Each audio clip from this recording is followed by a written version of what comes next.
সালামু আলাইকুম। মুখোশের আড়ালে কে লুকিয়ে আছে? আমি তুমি কে? আরিশ। আরিশ বিন নাইম। লাইট জ্বালিয়ে দাও। লাইট ধরে নেই আছে। ওখানে আমাদের রুমের লাইট জ্বালিয়ে দাও। সালামু আলাইকুম, সবাইকে স্বাগত জানাচ্ছি নাইম কোরিয়া ফেসবুক পেজ, নাইমিলি ফেসবুক পেজ এবং ইউটিউব চ্যানেল থেকে। ভিডিও শুরুটা একটু ভিন্নভাবে করলাম এই কারণেই যে আমার পেছনে, মুখোশের পেছনে যে লুকিয়ে আছে, স্পাইডার মুখোশের পেছনে কে তুমি? আবার চেহারা দেখাও। আরিশ বিন নাইম। আমাদের আজকের ভিডিওর কন্টেন্টে যে জায়গা থেকে আমরা কথা বলতে চাচ্ছি, ইতিমধ্যে সারা বাংলাদেশকে কাঁপিয়ে দেওয়া অথবা সারা বাংলাদেশে যারা বিপ্লবী আছে তাদের জন্য একটা নেগেটিভ মেসেজ ক্রিয়েট করা ওসমান হাদিকে যারা শেষ করে দিয়েছে, তাদের পেছনে আসলে কে ছিল মাস্টারমাইন্ড? দর্শক, দীর্ঘদিন দেশে থাকার কারণে, শারীরিকভাবে অসুস্থ থাকার কারণে আপনাদেরকে সবগুলো নিউজ আপডেট দিতে পারিনি। আজকে আমি সাউথ কোরিয়া এসে পৌঁছেছি, সো আশা করি আপনাদেরকে নিউজগুলো নিয়মিত দিব। কথা বলছি ওসমান হাদি কাণ্ডের মাস্টারমাইন্ডকে। একজন ব্যক্তির পরিচয় সামনে এসেছে, আর তার নাম হচ্ছে শাহিন চেয়ারম্যান। এই এলাকার কারা কারা আছেন, কারাই বা তাকে চিনেন, আসুন দেখি বিস্তারিত এই শাহিন চেয়ারম্যানকে নিয়ে। পুলিশের যে তদন্ত বা গোয়েন্দা সংস্থাগুলোর যে তদন্ত, সেই তদন্তে উঠে এসেছে এই হত্যাকাণ্ডের মূল পরিকল্পনা এবং বাস্তবায়নের সঙ্গে জড়িত ছিল ঢাকার দক্ষিণ কেরানীগঞ্জের সাবেক উপজেলা চেয়ারম্যান শাহিন আহমেদ ওরফে শাহিন চেয়ারম্যানের নাম।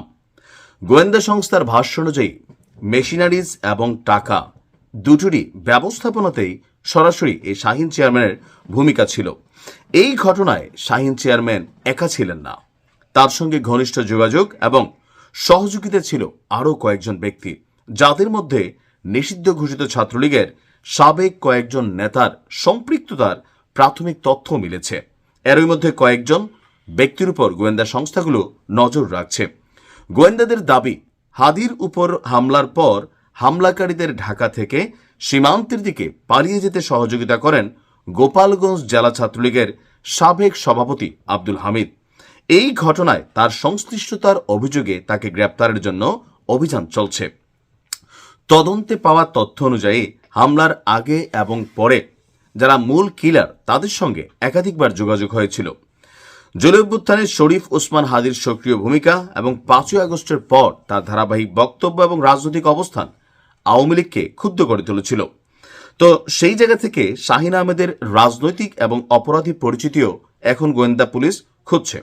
দীর্ঘদিন দক্ষিণ কেরানীগঞ্জ থানা আওয়ামী লীগের সভাপতিও ছিলেন। স্থানীয়ভাবে তিনি একজন প্রভাবশালী নেতা হলেও আইনশৃঙ্খলা বাহিনীর নথিতে বহুদিন ধরেই সন্ত্রাসী এবং অস্ত্রধারী হিসাবেই তিনি পরিচিত। অভিযোগ রয়েছে, শেখ হাসিনা সরকারের বিদ্যুৎ এবং জ্বালানি প্রতিমন্ত্রী নসরুল হামিদ বিপুর ব্যাপক ঘনিষ্ঠ হিসাবেই তার পরিচিতি আছে, আর বিভিন্ন প্রভাবে একাধিকবার উপজেলা চেয়ারম্যানও নির্বাচিত হন। আর প্রথম দিকে 5ই আগস্টের পর পরিস্থিতি খারাপ হলে শাহিন চেয়ারম্যান সীমান্ত পার হয়ে ভারতে চলে গিয়েছিল। এরপরে আত্মগোপনে থাকতেও আবারও সক্রিয় হয়ে ওঠেন। বিভিন্ন অ্যাপস ব্যবহার করে দেশে থাকা স্লিপার সেল হচ্ছে ওই মস্তিষ্কের মানুষ। বাংলাদেশে জিয়াফত করে স্লিপার সেল আছে অনেকে, যেমন ধরেন পিনাকিদা গরুর কথা বললে, ইলিয়াস ভাই গরুর কথা বললে, যারা গরু খাওয়ার জন্য দেশের রাষ্ট্রীয় প্রতিষ্ঠানগুলোতে হামলা ভাঙচুর চালান, যারা মনে করেন যে না এগুলোকে রাখা যাবে না, তারাও কিন্তু স্লিপার সেল। বেসিক্যালি এদের ব্রেইন কাজ করে না, এগুলো ফরম্যাটেড, এদের দিয়া যে কোনো মানুষ যে কোনো ঘটনা ঘটাইতে পারে। তো তাদেরকে স্লিপার সেল বলে। আওয়ামী লীগে এই মুহূর্তে কিছু স্লিপার সেল আছে। তো বলা হচ্ছে যে এই স্লিপার সেলদের যারা সদস্য আছেন তাদের সঙ্গে যোগাযোগ করে হাদিকে শেষ করার পরিকল্পনা করা হয়েছিল। আইনশৃঙ্খলা বাহিনী বলছে, কয়েকটি হোয়াটসঅ্যাপ কল এবং খুদে বার্তার সূত্র ধরে শাহিন চেয়ারম্যানের সম্পৃক্ততার প্রমাণ পাওয়া গেছে। একই সঙ্গে সেখানে আরও বেশ কিছু ব্যক্তির নাম পরিচয় উঠে এসেছে। ভারতে অবস্থানরত কয়েকটি গ্রুপ থেকে অ্যাপভিত্তিক যোগাযোগের মাধ্যমে ঢাকায় থাকা সহযোগীদের সাথে কোঅপারেশন করেই এই ঘটনা হয়েছে।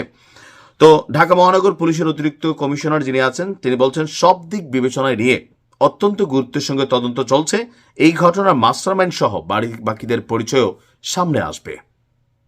বাংলাদেশ এই মুহূর্তে একটা ক্রান্তিকাল পার করছে। আমি দেশে গিয়েছিলাম, আইনশৃঙ্খলা পরিস্থিতি কিছু কিছু এলাকায় যথেষ্ট ভালো, যেমন আমি আমার এলাকায় দেখেছি যথেষ্ট ভালো আছে। আবার অনেক জায়গায় বিশেষ করে শহরগুলোতে যেখানে বহিরাগতদের আনাগোনা, সেখানে আইনশৃঙ্খলা পরিস্থিতি খারাপই আছে। ভালো থাকুন। হাদির যারা মূল হত্যাকারী, আমরা তাদের প্রত্যেকের দৃষ্টান্তমূলক বিচার চাই। আসসালামু আলাইকুম।